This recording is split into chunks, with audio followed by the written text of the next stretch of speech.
It is truly an honor to be here with you today for the Asia Pacific 2023 Women's Empowerment Principles WEPs Forum, Accelerating Business Action for an Equal Future, organized by the UN Women with the support of the Australian government's Department of Foreign Affairs and Trade, or DFAT. I would like to especially greet the Deputy Head of Mission of the Australian Embassy to the Philippines, Dr. Moya Collett, to the new Regional Director of the UN Women Regional Office for Asia and the Pacific, Ms. Alia Al Yasir, and of course, PCW's constant partner in pushing for gender equality and women's empowerment, our friend Len Messina, the Country Program Coordinator of UN Women Philippines.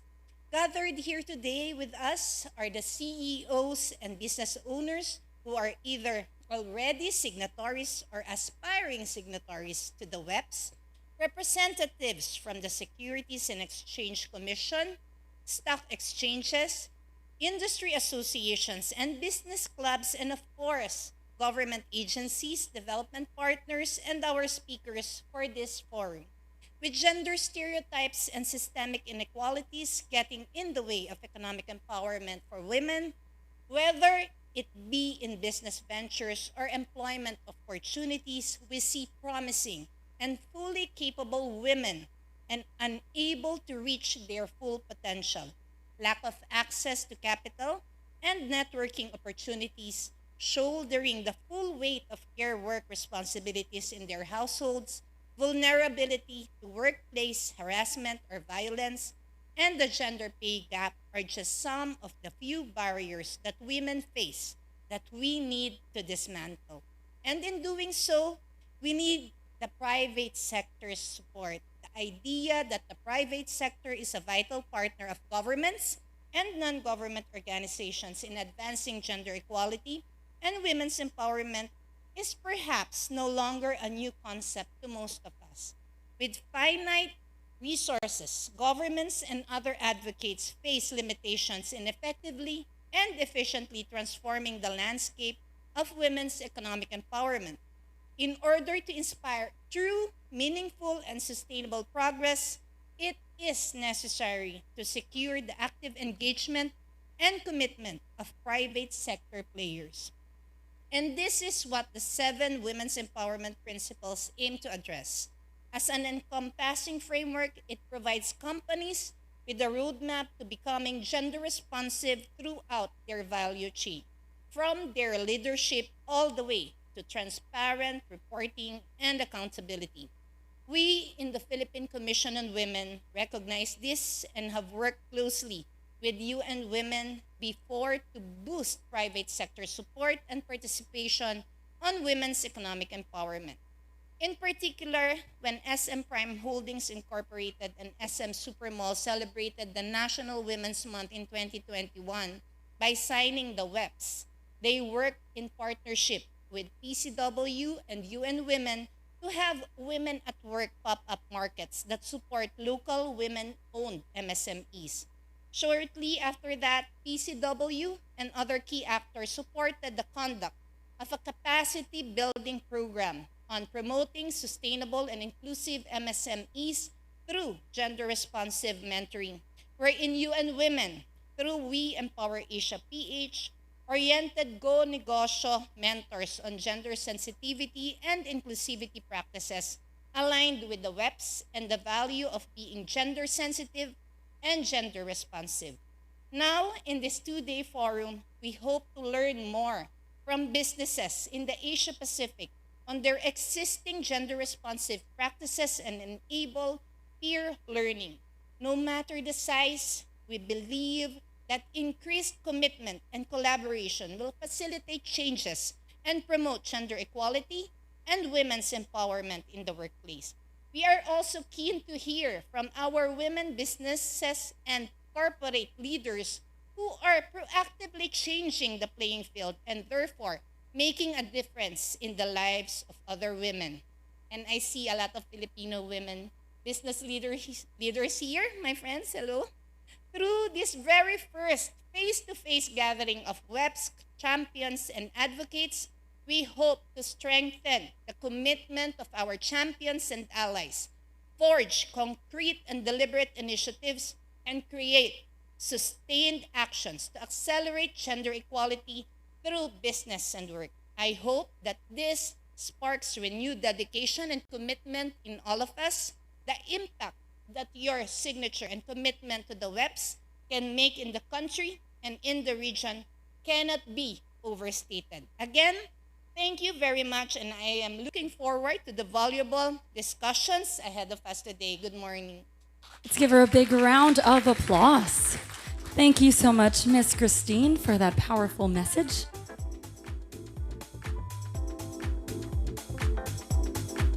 At this point, I would like to call on stage the Deputy Head of Mission of the Australian Embassy to the Philippines, Moya Collet.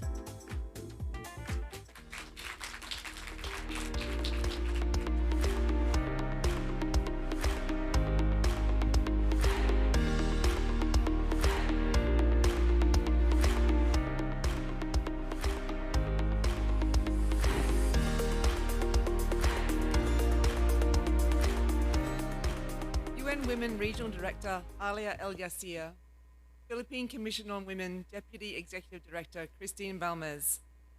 Ladies and gentlemen, good morning. Today, I am pleased to welcome you all to the 2023 Asia Pacific Women's Empowerment Principles Forum, an initiative that Australia supports as part of our strategy to improve women's economic empowerment in the region that we share. As Australia's Deputy Ambassador to the Philippines, I take great pride in sharing my country's commitment to gender equality here in the Philippines and across the Indo-Pacific. Women's economic empowerment is not only a fundamental aspect of promoting gender equality, but it is vital to enhancing business competitiveness, fueling inclusive economic growth, and building equitable societies. There is still much work to do. Across the region, including in Australia, women are underrepresented in the workforce of many sectors. This is despite women's increasingly high levels of education. McKinsey estimated that achieving gender equality in the Asia Pacific would increase GDP by $4.5 trillion annually, a 12% increase on business as usual. This is why gender equality is a priority for Australia and why Australia has been a key partner for UN Women since its establishment. In Australia, we have begun work on a national strategy to achieve gender equality. The strategy will include a key focus on women's economic equality and balancing family and care responsibilities. I have to say that this is an issue that really resonates with me personally, as I'm striving to perform a busy and exciting job as Deputy Head of Mission at one of Australia's biggest embassies, while also looking after a 3-year-old and a 5-year-old at home. Our government has prepared a draft national strategy for the care and support economy, which is currently out for public consultation.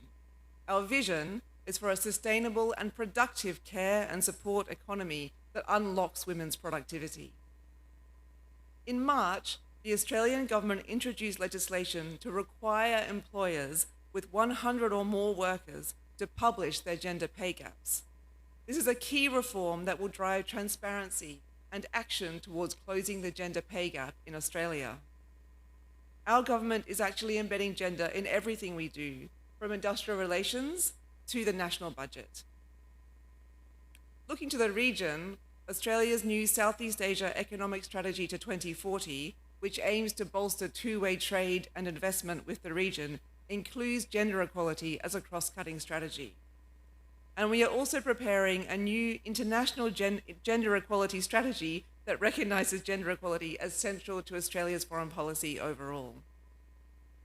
One regional initiative that I am particularly excited about is Investing in Women, which works with the private sector to create equitable opportunities for women in Vietnam, the Philippines, Indonesia, and Myanmar.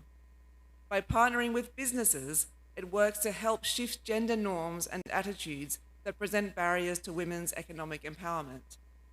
In Investing in Women's first 7 years, the program has kicked some terrific goals. For example, It has established business coalitions for workplace gender equality in Indonesia, the Philippines, Vietnam, and Myanmar, working with more than 128 companies and helping over 1 million employees.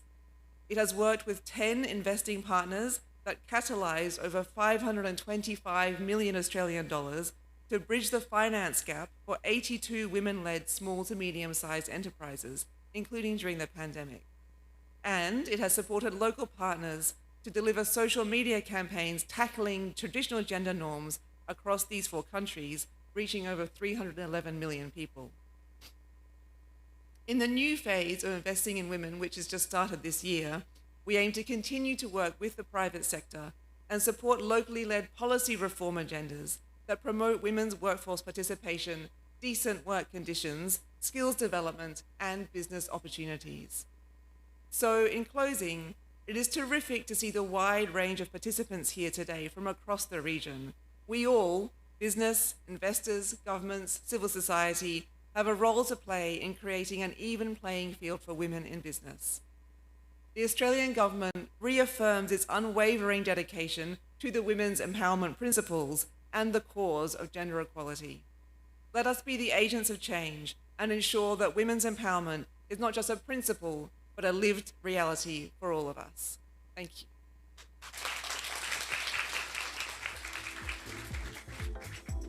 Thank you very much, Moya. Thank you for reinforcing the Australian government's long-standing support for WEPs. And now we have a very special keynote address from the Regional Director for the UN Women Regional Office for Asia and the Pacific.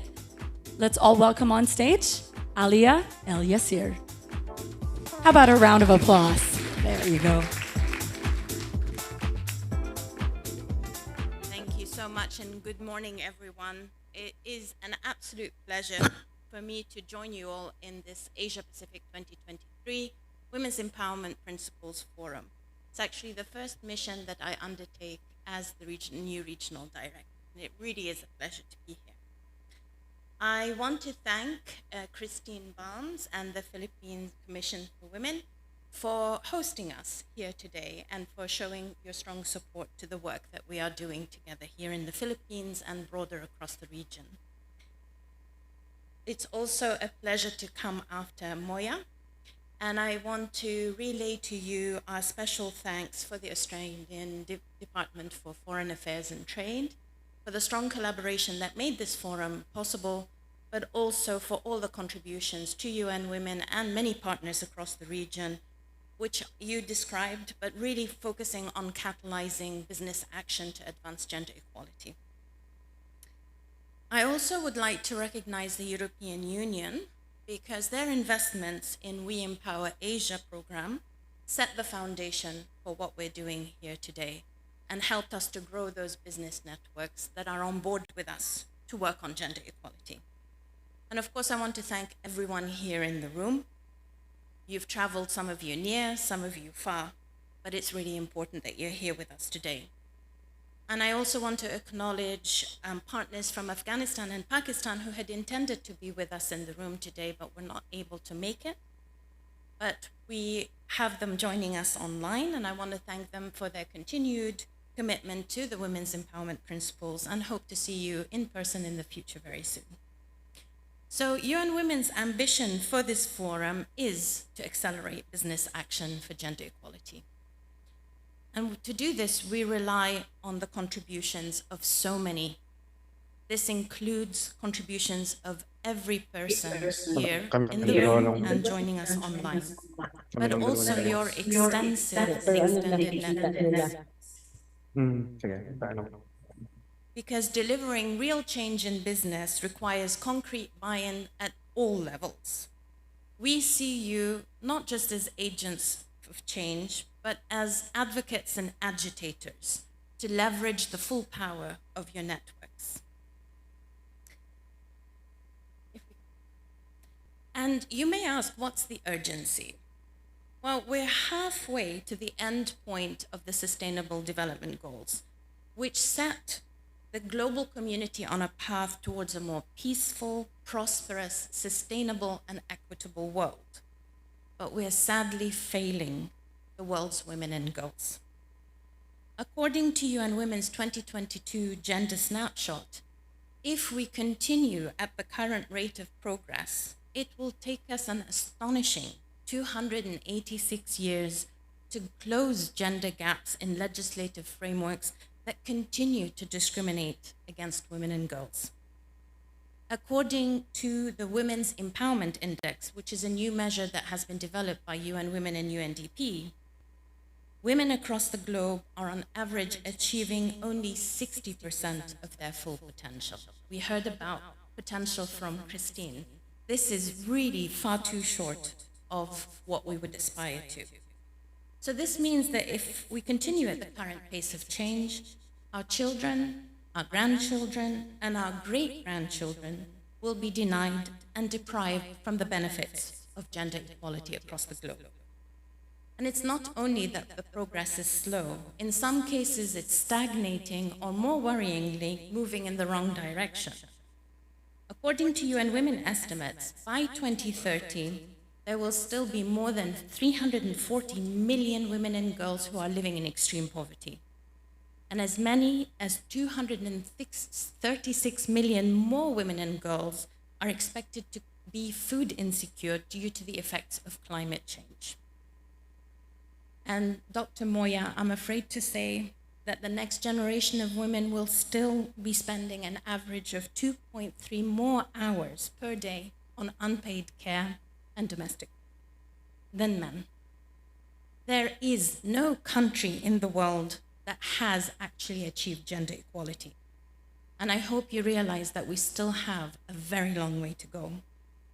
So this presents a pretty bleak picture at the global level, and I wish I could tell you it looked better for the region, but I can't. According to UN Women data, women's labor force participation rates have been low overall, but really worryingly, they are on the decline.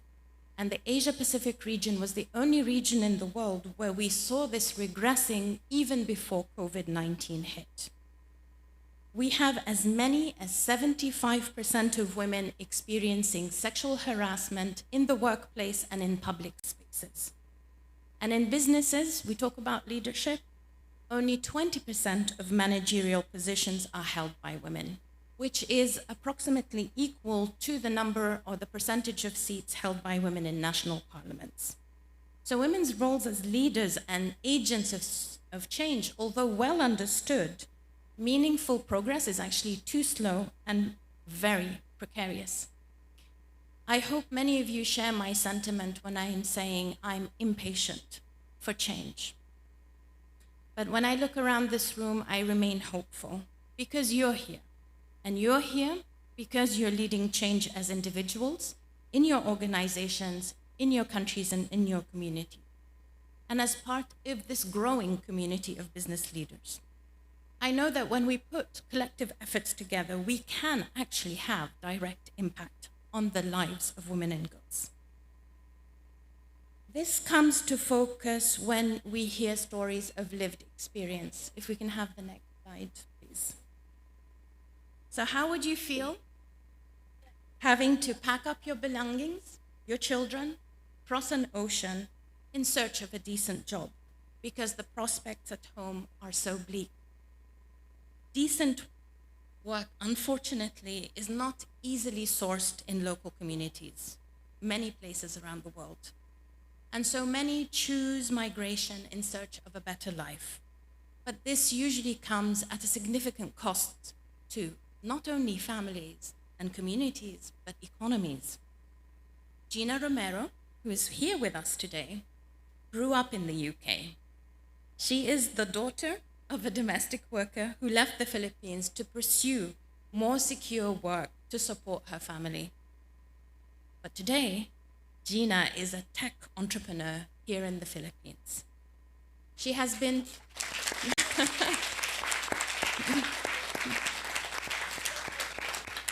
She has been propelled by her personal lived experience, and through her connection to the Athena network of women entrepreneurs, Gina co-created Connected Women, which is a tech company providing low-income women in the Philippines with online skills development and remote work opportunities.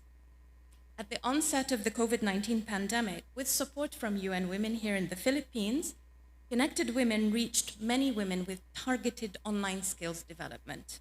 And this has motivated companies, but also local governments to follow suit, investing in upskilling women.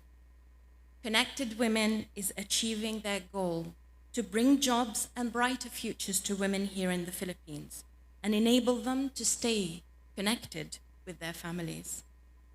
Gina's is one of many inspiring stories of women entrepreneurs creating opportunities for many other women. Connecting women to skills, finance, networks, and markets can have powerful ripple effects on communities, businesses, and economies.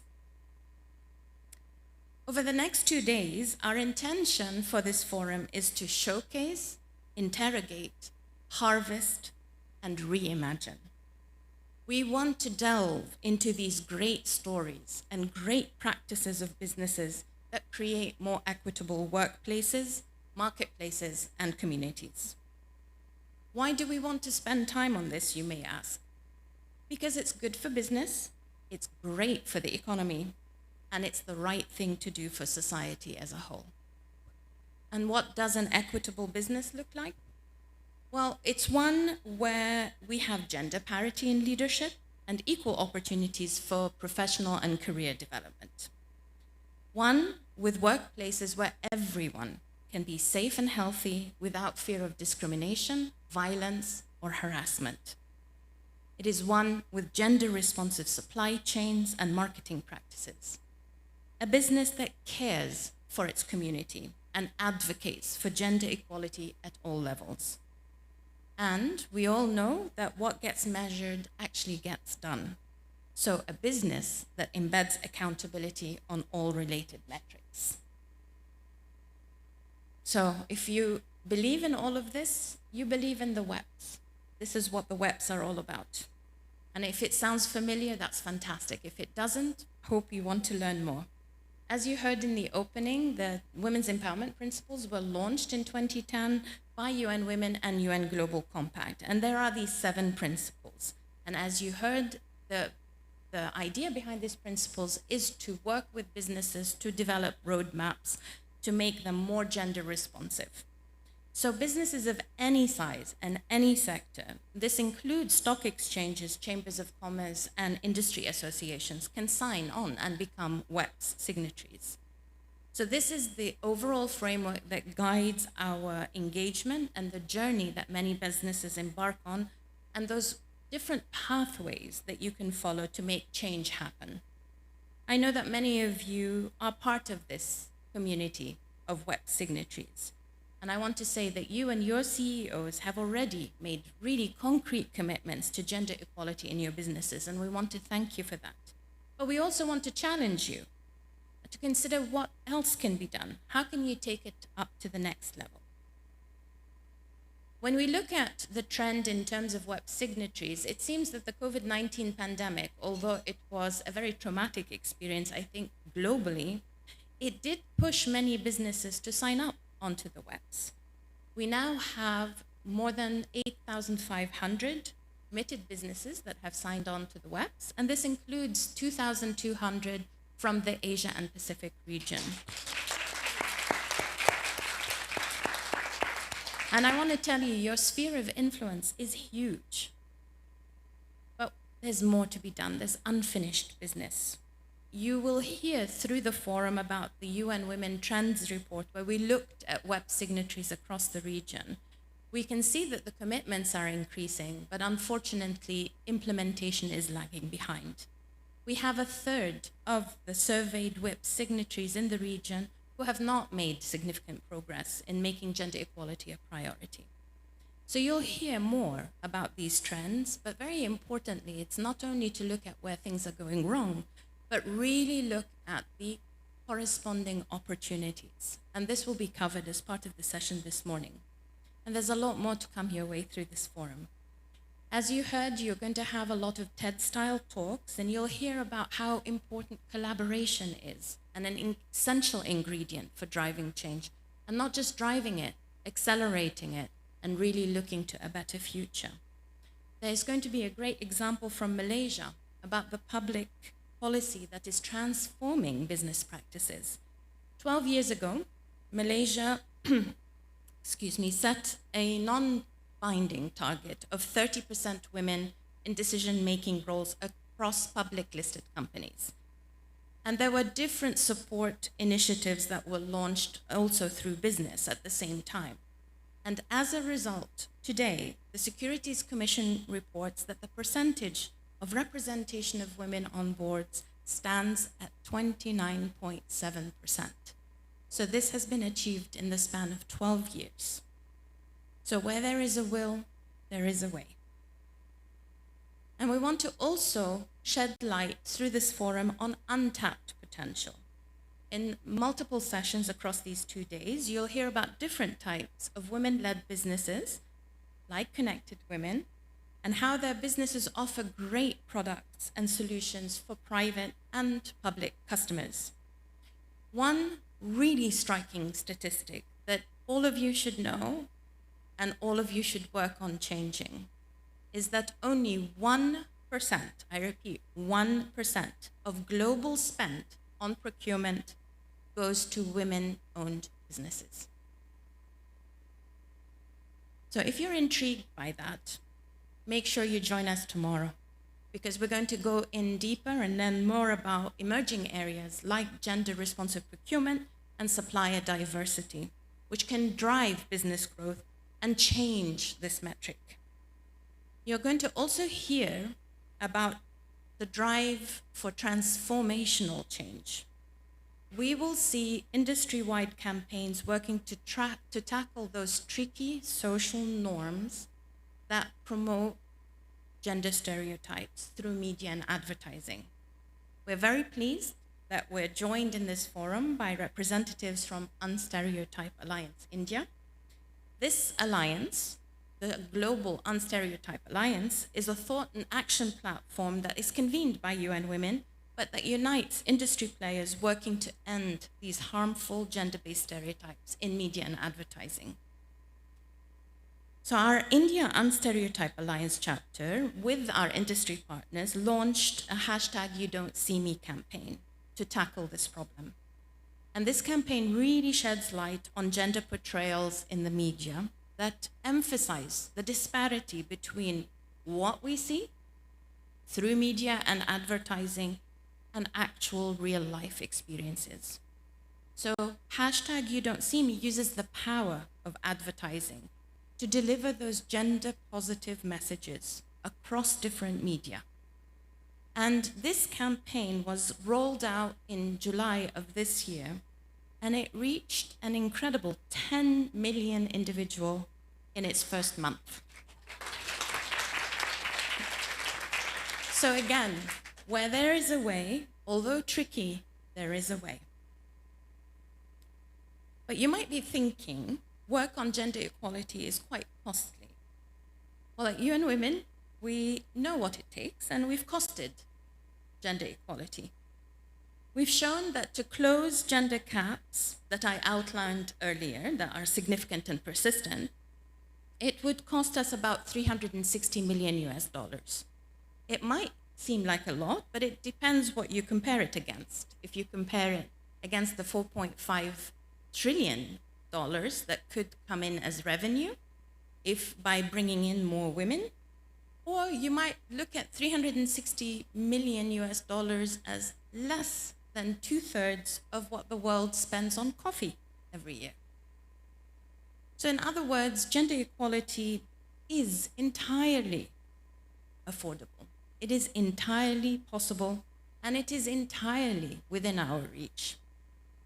And it's hard to think of a more obvious investment if we're really serious about the promises we've made, not only to women and girls, but to everyone around the world.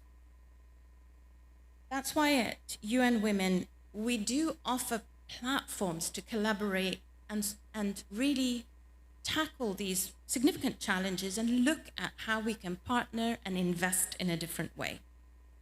And this is Generation Equality. It's convened by UN Women, but we have many, many partners across all different parts of the world. It was launched in 2021 with a 5-year agenda to really focus in on the most critical areas where action is needed and where we really need to accelerate.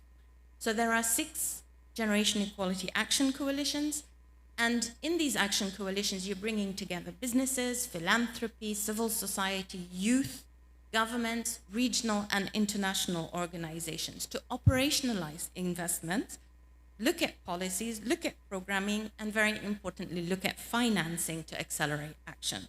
So you'll have the opportunity through this forum to learn more about generation equality, and I encourage you, if you're not already on board, to find out more and join this movement, because it is not an additional thing for you to do, it is yet another avenue for you to move your work forward. And the forum here today is another step in this direction. Acceleration really is about raising ambition, living up to the commitments, doing more, doing it together, widening our partnerships, and very importantly, measuring and holding ourselves to account. So the steps that we take together in this region are part of a global movement and will definitely have ripple effects in other parts of the world. Business across Asia and the Pacific has a pivotal role to play. There's 2,200 signatories already. Imagine the potential that you have, and if we bring others on board. So we want to work with you for a world where every woman and girl everywhere has equal rights and opportunities to learn, lead, earn a decent living, live a life of peace, free of violence and discrimination. And the task seems overwhelming. But as a famous proverb in the Philippines goes, anything that is heavy can be light if we put our resources together. And that's what brings us here to Manila. So over the next 2 days, my ask of you is really quite simple. We want you to share openly, harvest what's working. There's a lot of knowledge in this room. Be ready to be challenged. Join up and join collective movements if they make sense to what you're trying to achieve. And very importantly, commit to scale up action, which includes increasing financing towards those actions. So together, let us continue to advocate, but also agitate for the change that we know is for good, that this generation and future generations so sorely need. Thank you all so very much.